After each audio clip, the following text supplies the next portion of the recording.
Hello बच्चा party, क्या हाल चाल है सभी के यार। एकदम फर्स्ट क्लास होना भाई लोग। कैसे हो भाई? मस्त रहो, खुश रहो, आबाद रहो। और जैसा कि आपको पता चल रहा है कि यार सीरीज एकदम मस्त चल रही है और उस सीरीज में काफी सारे चैप्टर हमने कवर कर लिए हैं। उसके अंदर हमने एनसीईआरटी और पीवाईक्यू के शॉर्ट्स यानी कि सॉल्यूशंस को प्रॉपर वे में कवर किया है। अब हम देखते हैं कि अगला कौन सा चैप्टर अपना चलने वाला है। तो फटाफट से चलते हैं हमारी टैब की स्क्रीन पर। तो चलो भैया, जल्दी चलो यार।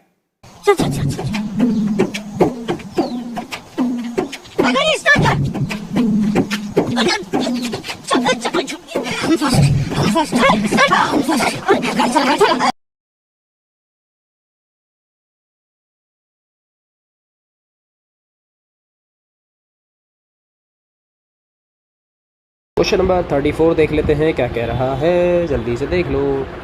कह रहा है वेपर प्रेशर ऑफ वाटर कितना है एट 293 केल्विन इज़ इतना।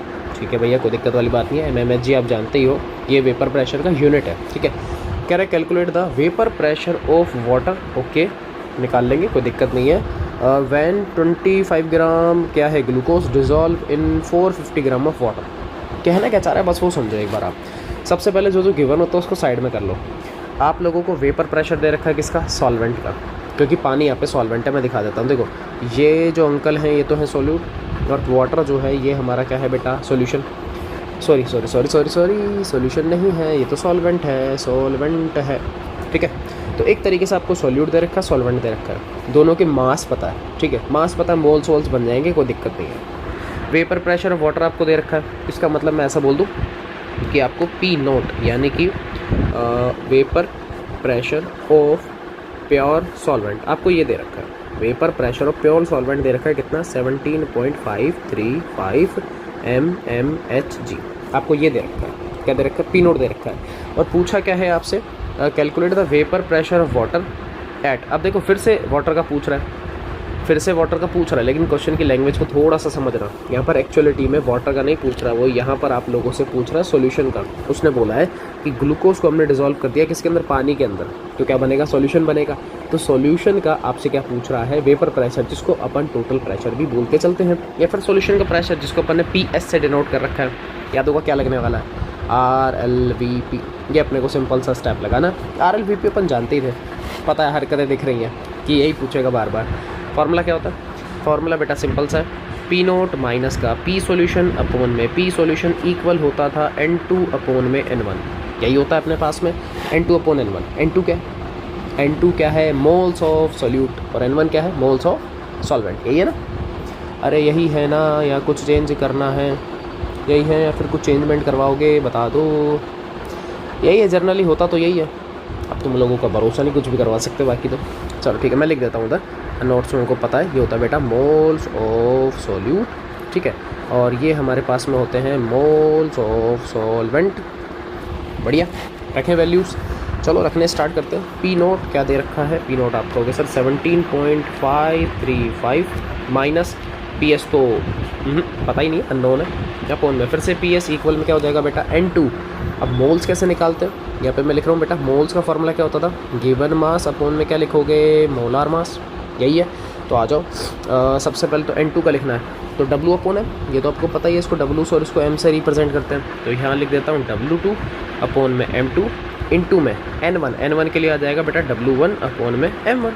यही चीज़ चलेगी भाई। ऊपर वाले का मैंने मोल लिख दिया, नीचे वाले के मोल्स लिख दिए। W2 की वैल्यू कितनी है? W2 मास ऑफ सोल्यूट कितना? आप कहोगे सर ये रहा 25, तो ये लो 25 अपॉन में M2। ग्लूकोज का मोलार मास कितना? ग्लूकोज का मोलार मास साइड में निकाल लेते हैं यार। ग्लूकोज पता है ना, C6H12O6। ठीक है, तो ये हो जाएगा 6 इंटू में 12 प्लस में 12 इंटू में 12 प्लस में हो जाएगा 6 इंटू में 16। टोटल बेटा आएगा 180। ग्लूकोज का याद रख लो, कोई बड़ी बात नहीं है, ग्लूकोज आप याद रख सकते हो, 180 है। इंटू में W1 यानी कि मास ऑफ सॉल्वेंट कितना गिवन है? आप कहोगे सर ये रहा 450। और ये देखो डिवाइड के नीचे डिवाइड, नंबर क्या हो जाएगा? इंटरचेंज ऊपर जाएगा, तो क्या हो जाएगा बेटा? मल्टीप्लाई में M1 यानी कि 18। अब ये कैसे आया? ये भी लिखा हुआ है हमारे पास में। वाटर का मोलार मास ये होता है बेटा 2 + 16 यानी कि 18। ये तो पहले से ही पता था, तो बच्चों वाली बात है। ये लो, ये 10 बार मर गया। ठीक है, 5 हाथ से काट लेते हैं। ये 5 बार, ये 2 बार और कुछ कैंसिल आउट हो रहा है। हाँ भाई बिल्कुल हो रहा है। ये 90, यहाँ तो 180 आ गया। कैसे करें? मुझे तो PS चाहिए और तो कुछ चाहिए ही नहीं। सो क्रॉस मल्टी करते हैं। 17.535 इंटू में हो जाएगा बेटा 180 माइनस 180 PS इक्वल में हो जाएगा बेटा PS। अब इस PS को वहाँ ले जाएंगे तो 181 हो जाएंगे टोटल। 181 PS इक्वल हो जाएगा 17.535। बस अब तो सिंपल है। और इनटू में 180 डिवाइड करना है। कर सकते हो क्या?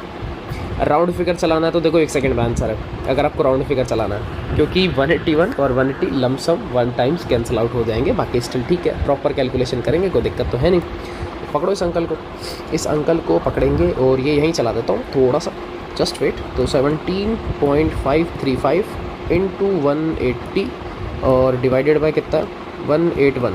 Answer is 17.438। ओके, आंसर आ जाएगा बेटा। ये रेड से लिख देता हूँ मैं, 17.438 ये आ गया मेरे पास। कौन? PS। और यही मुझसे पूछा था। हो ही गवा। आसान क्वेश्चन है, क्वेश्चन ईजी है। क्वेश्चन तो सारे ईजी होता है, हार्ड क्या होता है? हार्ड कुछ नहीं होता भाई। क्वेश्चन हार्ड नहीं होते, सोच हार्ड होती है। क्वेश्चन तो लिटरली ईजी होते हैं।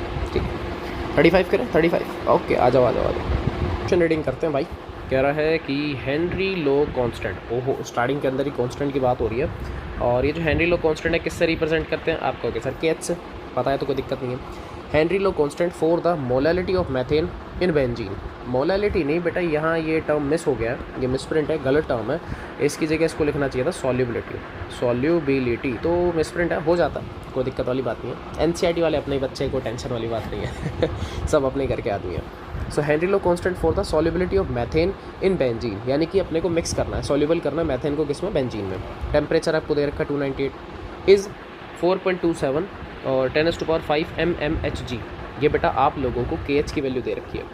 पर आप सोचोगे कि सर एक चीज़ बताओ, यहाँ mmHg तो यूनिट तो प्रेशर की है, तो आपको अच्छे से याद होगा कि ये जो KH होता है ना, ये इसका जो यूनिट होता है,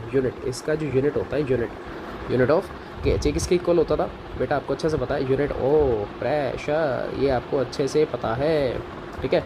इसलिए यहाँ पे ये यूनिट आपको दिख रही है, तो बात समझ में आ गई होगी ये यूनिट कहाँ से आई है। Very good. आगे कह रहा है calculate the solubility of methane. Okay, अब देखो आ गया ना सॉल्युबिलिटी का मतलब हेनरी लो दिख रहा है, लगेगा भाई। एक्चुअलिटी में बेटा हम लोगों ने हेनरी लो के अंदर सॉल्युबिलिटी को एक टर्म से क्लासीफाई किया था, दैट इज़ मोल फ्रैक्शन। यही था, तो बढ़िया, बस ये निकालना। और आपको दे रखा है 760 mmHg, यानी कि प्रेशर भी दे रखा है।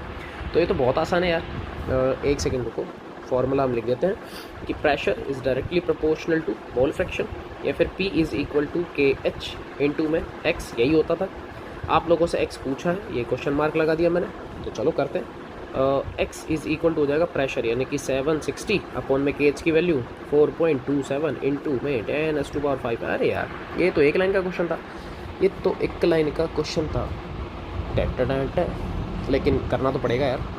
760 डिवाइडेड बाय हो गया 4.27 और ये आ जाएगा बेटा 177.98। ओके, और 10⁵ ऊपर ले लो, बस इतना सा आंसर आ गया। ये मोल फ्रैक्शन आ गया। और मोल फ्रैक्शन की यूनिट